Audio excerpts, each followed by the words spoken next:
الله الرحمن الرحيم.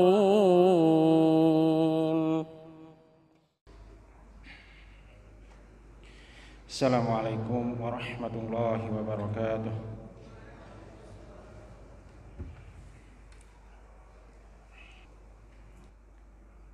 Pujian semata milik Allah Subhanahu wa taala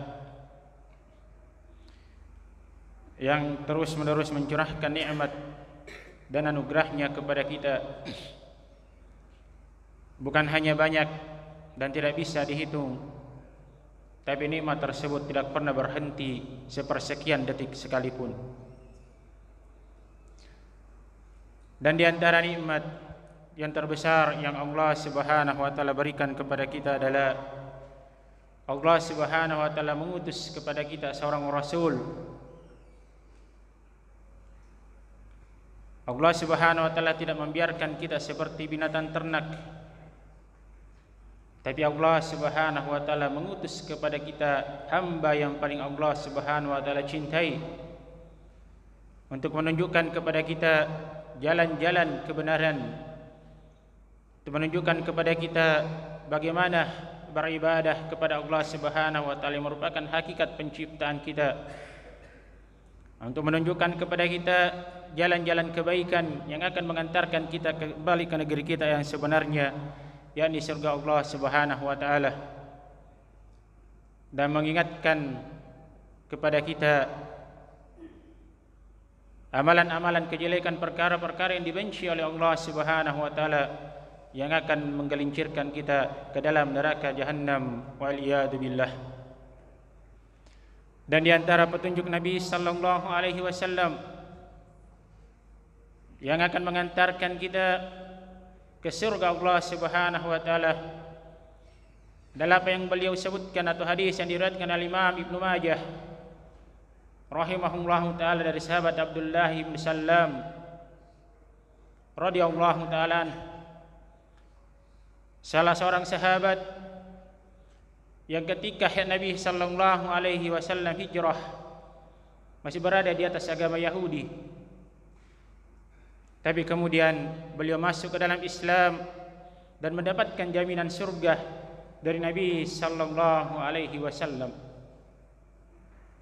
Beliau bercerita bahwasanya ketika Nabi sallallahu alaihi wasallam awal datang ke kota Madinah, maka manusia pun datang berkerumun di sekitar Nabi sallallahu alaihi wasallam, dan beliau pun datang untuk melihat Nabi sallallahu alaihi wasallam, dan beliau mengatakan, ketika saya melihat wajah Nabi sallallahu alaihi wasallam, saya pun tahu ini bukan wajah seorang pendusta. Kemudian beliau mengatakan, perkara yang paling pertama saya dengarkan dari pembicaraan Nabi sallallahu alaihi wasallam adalah, ya ayyuhan nas, wahai sekalian manusia, afshus salam, sebarkan salam, wa at'imut ta'am, beri makan, wasilul arham, sambung rahim, wa sallu bil laili wan nasu niyam, salatlah kalian ketika manusia-manusia yang lain sedang tidur, tadkhulul jannata bisalam, maka kalian akan masuk ke dalam surga dengan selamat. Perkara yang paling pertama yang boleh sebutkan adalah sebarkan salam. Jamaah yang dimuliakan oleh Allah Subhanahu wa taala, perkara salam, ucapan salam adalah perkara yang sangat besar di dalam syariat kita. Dia di antara syiar yang sangat agung di dalam syariat kita. Nabi sallallahu alaihi wasallam bersabda, hakul muslim alal muslim sittun, hak seorang muslim terhadap muslim yang lain, idza laqitahu fasallim alaih, jika engkau berjumpa dengannya maka ucapkan salam kepadanya. Di dalam riwayat yang lain Nabi sallallahu alaihi wasallam bersabda, la tadkhulul jannata hatta tu'minu, kalian tidak akan masuk ke dalam surga sampai kalian beriman. Wala tu'minu hatta tahabbu, dan kalian tidak dianggap sebagai seorang yang beriman sampai kalian saling mencintai. Ala adullukum ila syai'in idza fa'altumuhu tahabbtum. Hendakkah aku sampaikan, aku tunjukkan kepada kalian satu amalan. Kalau kalian mengamalkan amalan tersebut, niscaya kalian akan saling mencintai. Afshus salamu bainakum, afshus salama bainakum. Sebarkan salam di antara kalian. Jamaah yang dimuliakan oleh Allah Subhanahu wa taala, salam adalah penghormatan ahli surga. Salam adalah ucapan sambutan para malaikat kepada orang-orang yang masuk ke dalam surga. Dan ucapan ketika berjumpa dengan Allah Subhanahu wa taala. Jamaah yang dimuliakan oleh Allah Subhanahu wa taala, hanya saja yang jadi persoalan adalah kita sering mengucapkan salam, tapi salam itu tidak memberi bekas. Sebab dia hanya jadi sebuah kebiasaan, rutinitas kita. Padahal salam adalah doa. Dia adalah ibadah. Dan sesuatu nanti dianggap ibadah kalau dia landasi dengan niat. Pernahkah kita ketika mengucapkan salam kepada saudara kita tidak meniatkan untuk mendoakan saudara kita, atau sekadar sebuah rutinitas saja? Apa maknanya salam? Al-Imam Ibnul Qayyim rahimahullah ta'ala menyebutkan diantaranya minimal 2 maknanya. Yang pertama, semoga keselamatan senantiasa berada bersama engkau. Itu makna yang pertama. Kemudian makna yang kedua, semoga pemilik nama As-Salam, yakni Allah Subhanahu wa taala, senantiasa menjaga engkau. Ini doa. Pernahkah kita ketika mengucapkan ucapan salam itu kepada saudara kita ada niat untuk mendoakan saudara kita? Apalagi kalau salamnya sudah bukan lagi ucapan yang sempurna, bukan lagi assalamualaikum, tapi ketemu saudaranya alaikum. Tambah tidak ada maknanya. Diucapkan saja, kalau sekedar sebuah rutinitas, maka itu tidak akan memberi bekas. Nanti dia bermakna ketika kita meniatkan sebagai sebuah doa. Jamaah ini dimuliakan oleh Allah Subhanahu wa taala, mulailah sekarang. Masuk kita ke dalam rumah kita, ucapkan salam. Sebab orang yang paling berhak untuk mendapatkan ucapan salam kita adalah keluarga kita, adalah istri kita, adalah anak-anak kita, adalah orang tua kita, adalah ibu kita. Adalah Abu Hurairah radhiyallahu taala anhu. Itu setiap pagi itu beliau datang ke rumah ibunya. Tidak ada kepentingan yang lain kecuali satu, sekedar mengucapkan salam saja kepada ibunya. Setelah itu beliau pulang. Ini kalau kita paham itu tadi makna salam itu doa. Jadi niatkan kalau kita mengucapkan salam kepada saudara kita, niatkan itu kita sedang mendoakan keselamatan, atau kita meminta supaya Allah Subhanahu wa taala menjaga saudara kita.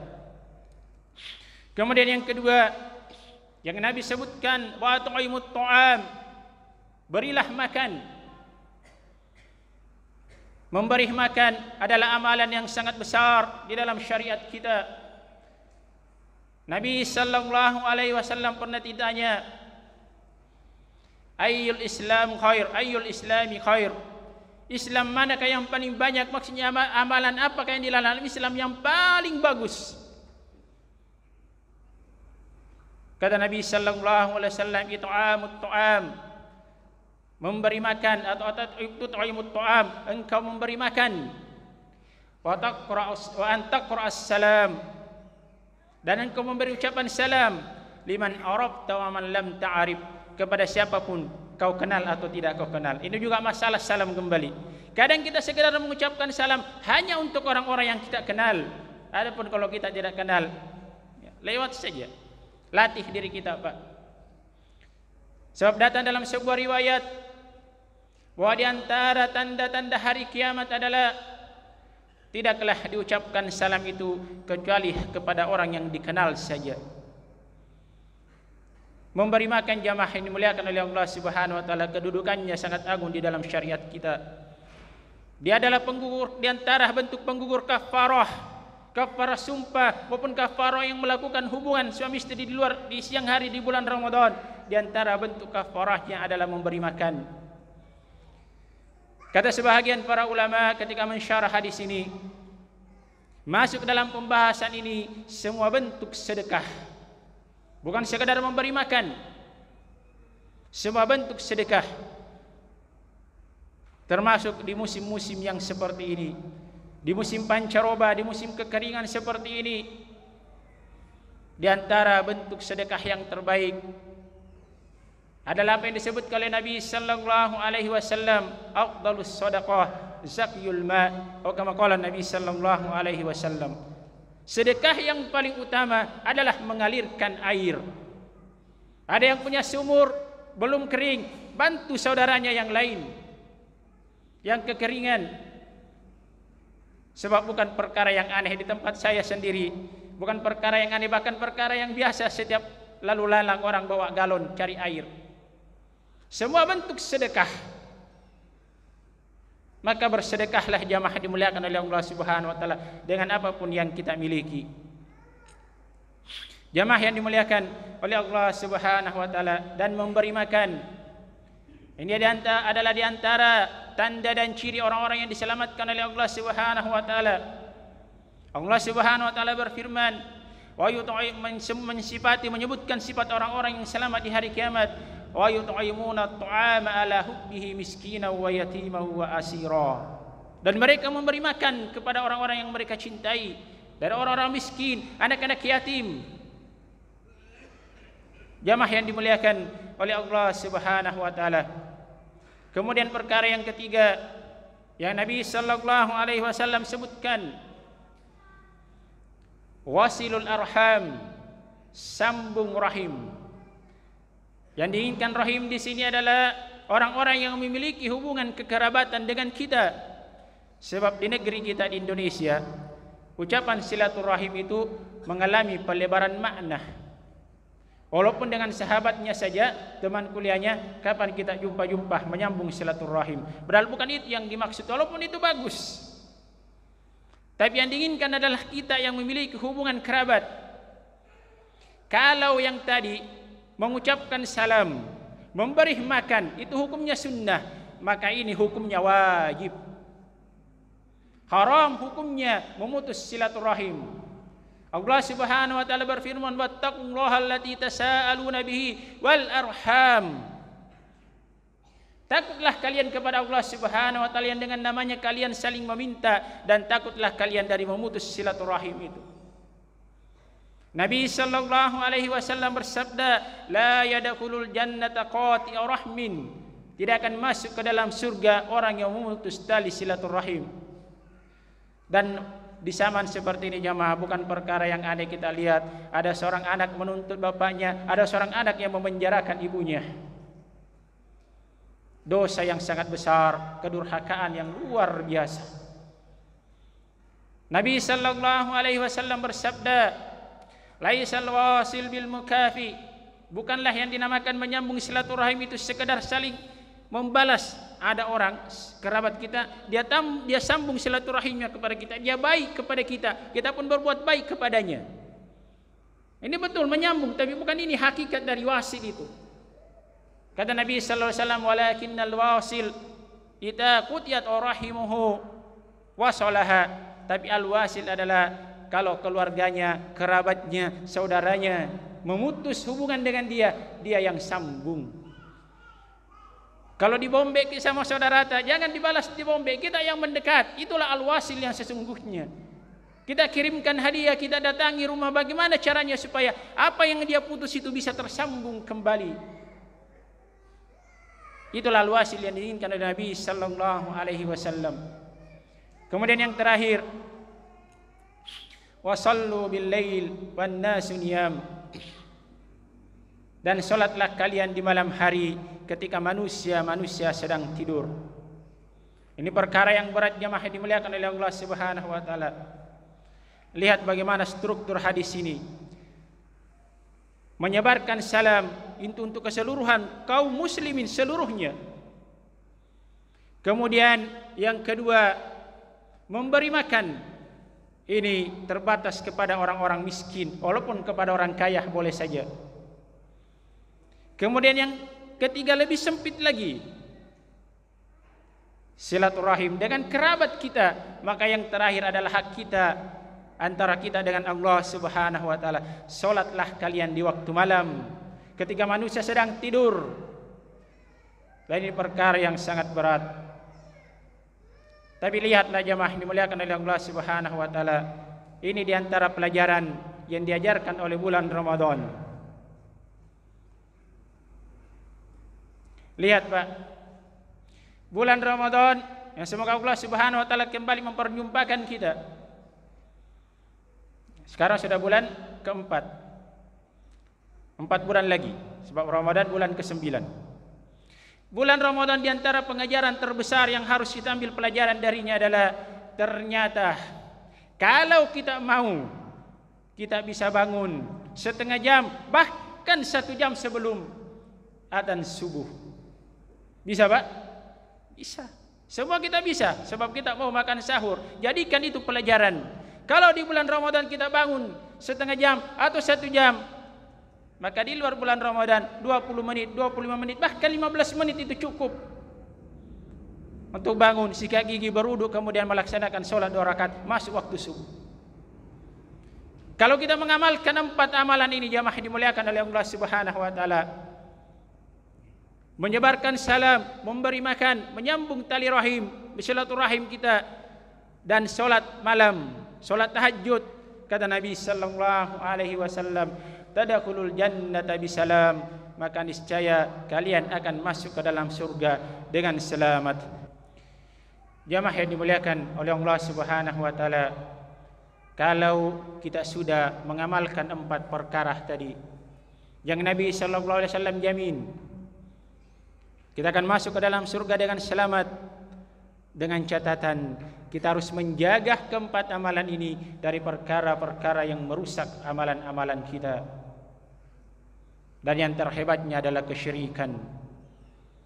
Jangan sampai ke-4 amalan ini disusupi oleh riya, disusupi oleh sum'ah, disusupi oleh takabbur, disusupi oleh ujub. Dan yang terpentingnya jangan melakukan kesyirikan akbar, sebab tidak akan ada nilainya. Jangankan kita, Rasulullah sallallahu alaihi wasallam pun diancam, lain asyrakta la yahbatanna amaluk. Kalau engkau wahai Rasulullah melakukan kesyirikan, niscaya gugur seluruh amalanmu. Nabi Allah Subhanahu wa taala setelah menyebutkan kurang lebih 18 nabi, Allah Subhanahu wa taala kemudian berfirman, "Lau asyraku lahabita anhum ma sana'u." Kalau seandainya mereka nabi-nabi itu melakukan kesyirikan, maka niscaya akan gugur seluruh yang mereka lakukan. Maka olehnya jamaah dimuliakan oleh Allah Subhanahu wa taala, di antara perkara yang paling wajib yang harus kita pelajari adalah belajar tentang bagaimana mentauhidkan Allah Subhanahu wa taala dan belajar tentang perkara-perkara yang akan merusak nilai-nilai amalan kita, yakni kesyirikan kepada Allah Subhanahu wa taala.